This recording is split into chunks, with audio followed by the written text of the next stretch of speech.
Well, neither the House nor the Senate got everything they wanted, but the special session of the Kentucky General Assembly that is just now history did come away with a couple of things, something called the Pill Bill, and they did have agree to a transportation budget, among other things. We're going to take a look at that as we have reflections on the work of the Kentucky General Assembly and the special session next on Outlook.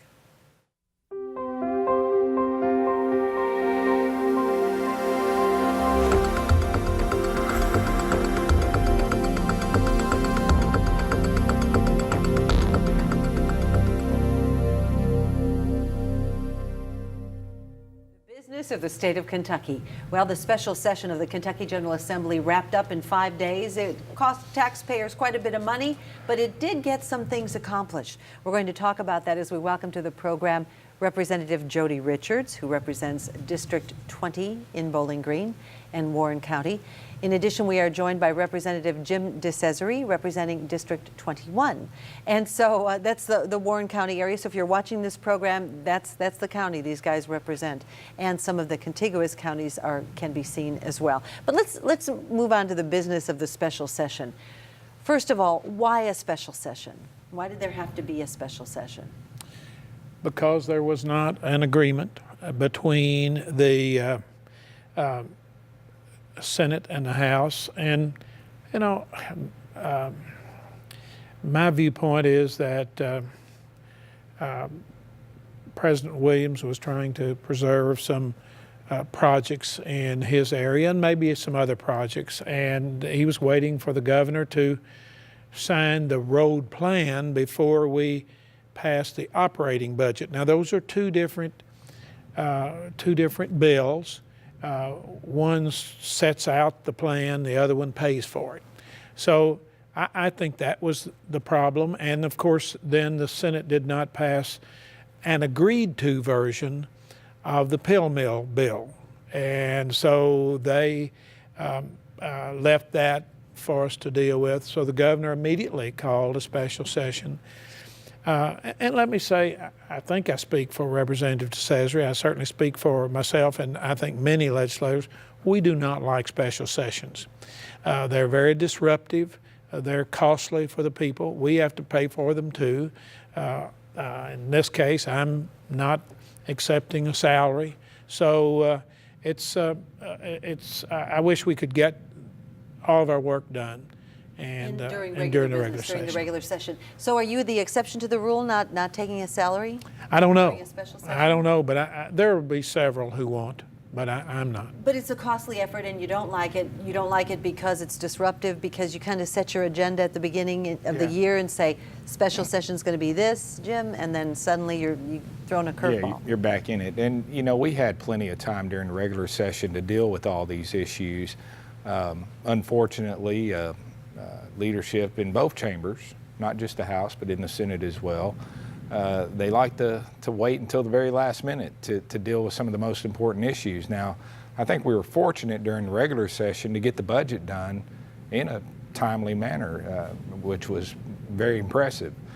But when that road plan and that budget didn't get through in the final days, you could see what was coming. You could see the writing on the wall, and you know, it went all the way up to the last few minutes of the regular session, and of course that brought us back into the special session.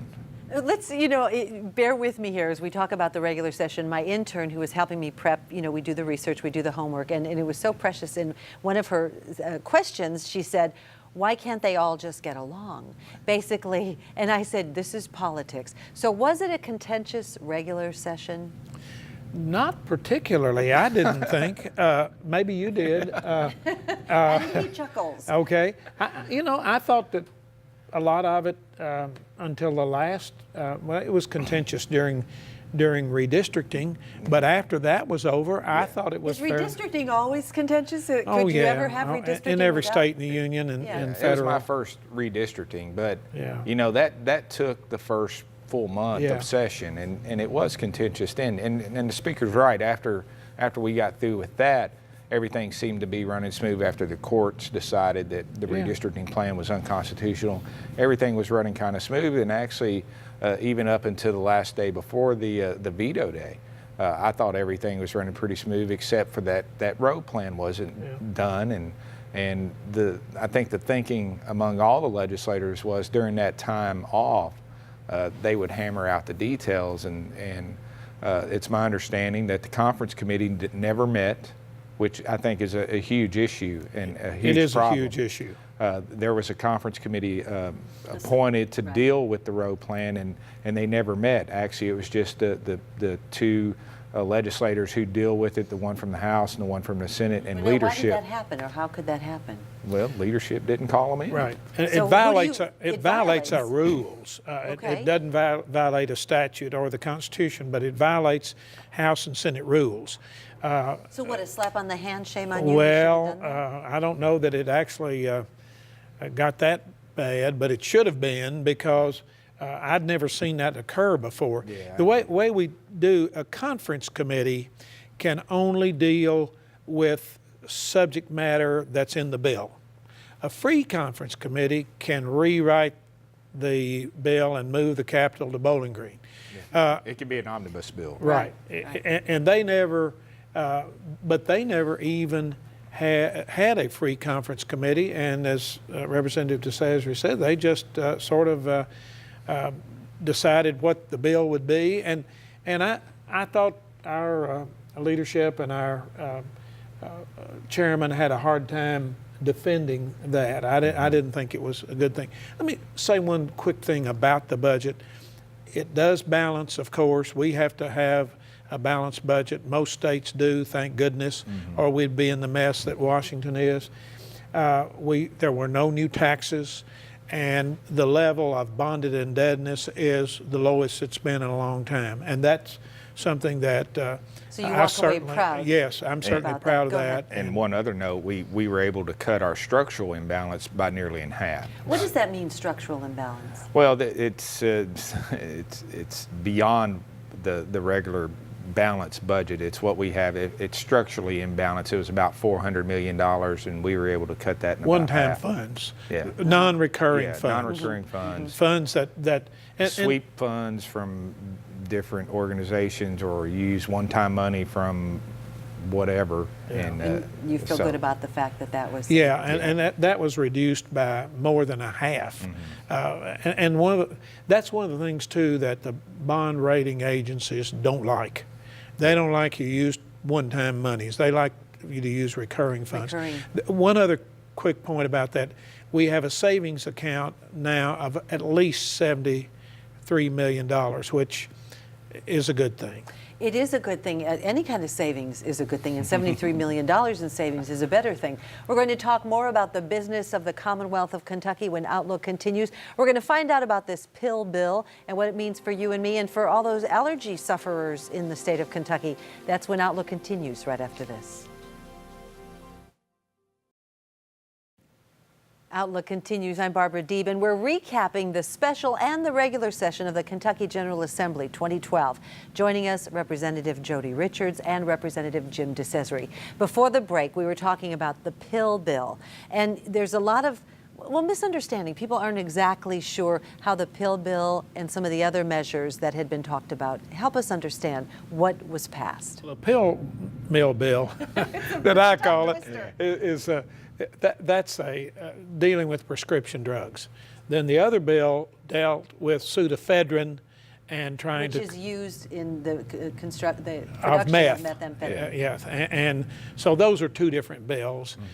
We passed the pseudoephedrine bill during the session, and it was not like it was originally drafted to make everyone who wanted to get something containing pseudoephedrine to get a prescription. Which is the reference to the allergy sufferers in a state like Kentucky, where so many people have allergies that they often would go to the pharmacy and get this particular drug to help with. So in essence, what that did was to say that you could get so many grams a month without a prescription, but if you went over that, then you had to get a prescription. So that one passed, and then.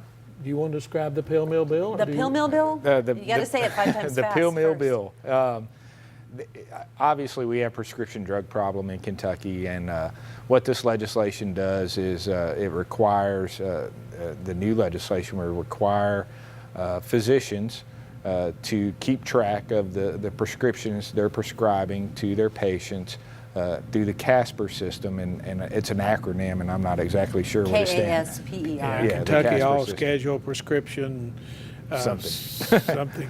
Recording, And, so yeah. it keeps track. And it keeps track, Okay. and So so even as you know, even if you've never broken the law, you don't get a lot of prescriptions, are you entered by virtue of the fact that you have gotten a prescription in the past, you are in the Casper system? All doctors have to register for All Casper. doctors, okay. And if for heavy pain medication such as Oxycontin and those kinds of things. hydrocodone. Hydrocodone, All Schedule 2 and Schedule 3 that has hypercodone.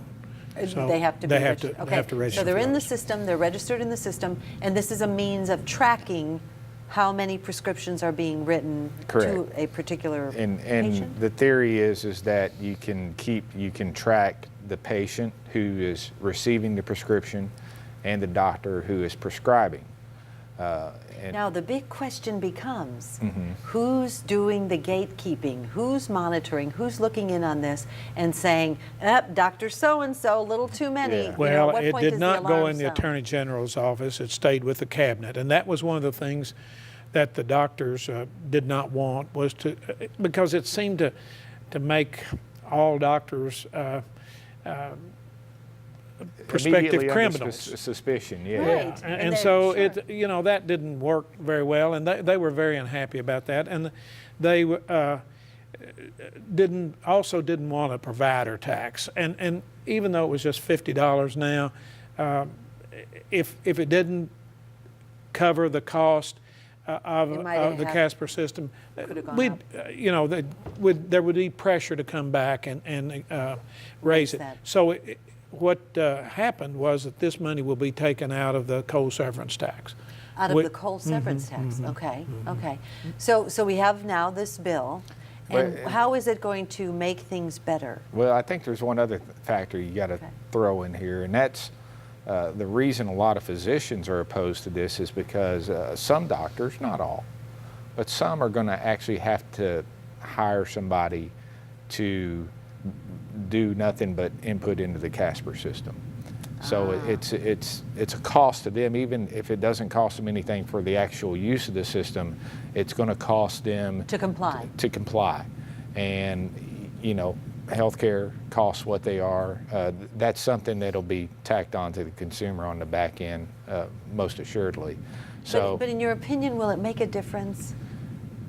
Well, Come on. I guess we sort of yeah, didn't agree on that. But one other thing, all pain clinics now have to be owned by doctors. See, that was one of the big problems in the mountains, particularly, that there would be pain clinics set up, and you could bring a prescription in there, and they could fill it. but I believe, if and correct me if I'm wrong, but I think all the ones that are in existence now are sort of grandfathered in. Grandfathered in? Well, Any new? unless there is someone in it who has been convicted Correct. of a problem, those has So to be. closer scrutiny of pain Yes, clinics and yeah. the dispensation of these Yeah. kinds of drugs. But you're still not getting to my question, or answering my question. Is this going to make a difference? Is I it don't really, think so. the ability to monitor who's getting these things, they're still going to go in different ways and get them, right? I don't think it's going to make a big difference. Unfortunately, when there's a will, there's a way. And most of these people that are addicted to painkillers, they're getting them illegally anyhow. Maybe it'll put a dent into it, but I don't know if it's going to cure the problem. I think it'll make a big difference, and because I think registering with Casper, I think there'll be a whole lot more attention to it, and I think it will make a difference.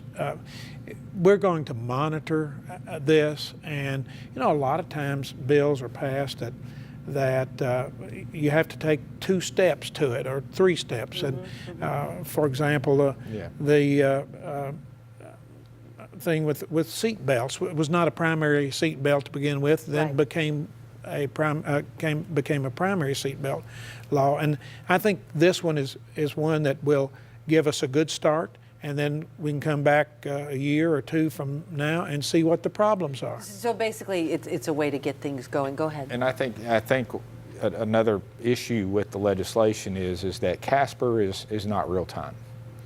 Casper is not real time. Okay. And so let's So you lose say you something. have an incident on the weekend and you get a prescription, you're going to have to wait. That patient's going to have to wait until that information is put into Casper and it's cleared before they can get their prescription. Wow. And That's current. That's But current. now, under the what is projected here, that there will be enough money coming in from the coal severance tax, something like $800,000 a year, to make Casper state of the art. Now, and that is going to be important. If it is state of the art, if you can tap into it on weekends and after hours, real time. in real So time, there's not this delay. then it will be good. But it has to be. But Casper has been a prize-winning system. I mean, people have. It's good in a lot of respects, but it needs and must be better to make this work. So what I'm hearing you say is this is a first step, a noble effort in that direction, and you have a sense that it'll be something that we'll have to come back and take a look at. That's my view. more than likely. I mean, I don't know if it's the end all beat all, but you know, it is what it is now, and we'll probably have to come back and tweak it at some point. It is what it is. We're talking about the pill bill and more. But when we come back with Outlook, we're going to be talking about the transportation bill and what that's going to mean for Interstate 65, a lot of the bridges in the Commonwealth, and so much more when Outlook continues with Representative Jody Richards and Jim DeCesare. Right after this, stay with us. Outlook continues, and we're tearing apart the 2012 session of the Kentucky General Assembly and the special session. Before the break, we were talking about the new pill bill, but in addition, we referenced something called the Meth Bill. So, Representative DeCesare, you have issues with both of those bills to a certain extent in the way that they relate to each other. Help us understand. Well, the pseudoephedrine bill, which would, after so much that you buy yourself, you would need a prescription. One of my issues is back in 2006, we passed legislation that put it behind the counter, and we had a tracking system for it. And that way, law enforcement could check that to see who's buying. And of course, you know, meth is a big problem in Kentucky. There's no question about it. But my issue with the legislation is under the pill mill bill, we're in a sense making physicians police themselves with the Casper system. And part of the problem with the meth bill is that we have a tracking system now. Law enforcement is not always using that system. So instead of using the system, we're changing the laws that really affect 99% of the law-abiding citizens in the Commonwealth. So that was one of my big issues with the pseudoephedrine bill. Well, let's. The problem with the tracking system with meth is that what happens is that there are folks who buy their amount, and then they'll go and pay a student or a friend or a relative to go buy some more. Of course. And that's the problem with the tracking system that we have now. If we could fix that some way, and they pay these people a pittance to go do it, and then they sell it for a great amount. So that's what I see the problem with the and tracking probably system. to be looked at again, I'm Yeah. sure, like you said about the other. Let's move on to the transportation bill because we're quickly running out of time.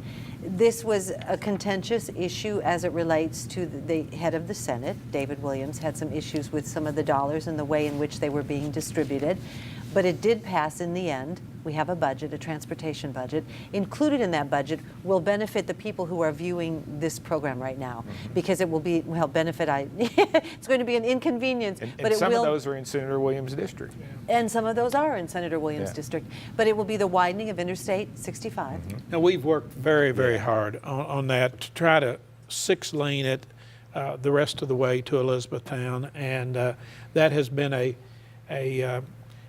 project that all the legislators up and down I-65, including Representative DeCesare and myself, who've worked really hard on that. And if you drive 65 very much, not the speed limit 65, but the Highway 65, you really do realize the difference in a 3-lane and a 2-lane. So we're going to spend about $100 million in the next 2 years on that. And you know, Jody and I, both of our portions of I-65 are 6-lane, but you know, this is a regional area. I-65, one of the most traveled interstates in the country, north-south corridors, and you know, Jody and I just feel it's real important that we have that, because anytime it rains, anytime we have inclement weather, you're going to have an accident up in the cave area, Horse Cave, Cave City, in that area. Because of the terrain there, or the? And it's because it's 2-lane, you know, each direction. The 6-lane is just much safer. And since we've had 6 lanes in Warren County, I don't know of any fatalities. Have not had a fatality. Had not had a fatality. Now, included in that bill also are bridges, and you know, there've been a lot of talk about the aging bridges and then the other bridges, and you're grinning. Why are you grinning about that? Because bridges are huge. I mean, you got the Northern Kentucky bridges, the Louisville bridges, and now we have the Henderson bridges, plus the Land Between the Lakes bridges. So, you know. Really important stuff. Yeah. Really important And, stuff. you know, we have more miles of shoreline than Florida. So we have a lot of bridges. People don't realize that. We do have more miles of shoreline than Florida. We have more miles of navigable waterway than any other state except Alaska, and so and it's a nice thing to have those the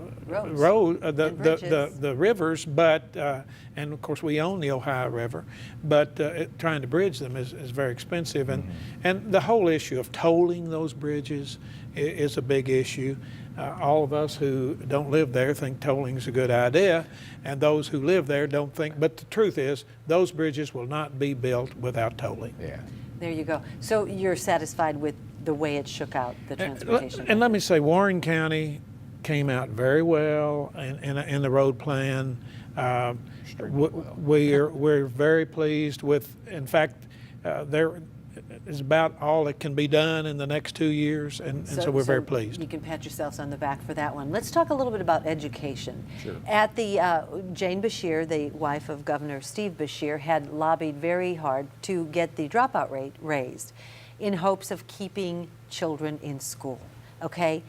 There's a crisis in this country. It's the American Graduate Program. We are not alone in the state of Kentucky, but we do have a high dropout rate. That didn't fly, okay? You didn't agree with it, you did. But the bottom line is, how are we going to get our children, our students, our next generation to stay in school? What are we going to do? The best way, and we're fortunate here in Warren County, we have alternative programs for students who might not necessarily be satisfied with the traditional path of high school. But there are a lot of districts in Kentucky that don't have those programs. I don't think there's any question that every legislator wants our kids to stay in school and get their high school diploma and move on to some form of post-secondary education. The issue with the legislation is that you're mandating keeping kids in school until they're 18, and in some cases it's not a problem here, but in a lot of areas there's no funding for those alternative programs. I'm going to flip side. I think there are alternative programs either in the county or in the district, or a combination, a cooperative. So not necessarily sanctioned by the school Well, district? yeah, they're school districts, but in some cases where the school districts are small, they work together with another one. So, you know, I voted for it. I think it's the right thing to do. I don't think it's a panacea.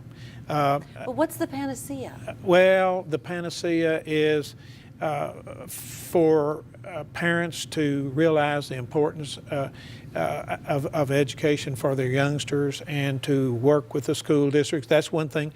And let me tell you, I passed a bill, an amendment onto Senator Wilson's bill, and this amendment will see if we can go out and talk with agencies and groups across the country and try to come up with enough money to get a not a laptop, but a iPad or a notebook for every fifth and sixth grader in Kentucky, because those many So foundations you're out there saying have get them in there when they're in fifth and sixth Yes, grade and, yes. and get them hooked Th- on they- education? Yes, and hooked then they on. stay in school? Well, they learn and don't even realize they're learning when they use iPads and notebooks. You agree? Yeah, and I was totally supportive of that amendment to the legislation, but our school districts here locally, it's an unfunded, they consider it an unfunded mandate to keep kids in school until they're 18. You know, if someone is 16 or 17 years old and doesn't want to be there, that's an issue at times, and they've got to figure out a program for them to be a part of. I think at some point, I thought Senator Westwood's legislation that would allow each district to decide on their own was a great compromise, and I would have supported that wholeheartedly. And maybe that'll come back up as time goes on. We'll talk more about that. We want to thank both of you for being here. We want to invite you, of course, to visit us on Twitter and on our Facebook page. And until next time, I want to thank both of you, Representative Jody Richards and Jim DeCesare, for joining us on Outlook. Thanks for being here.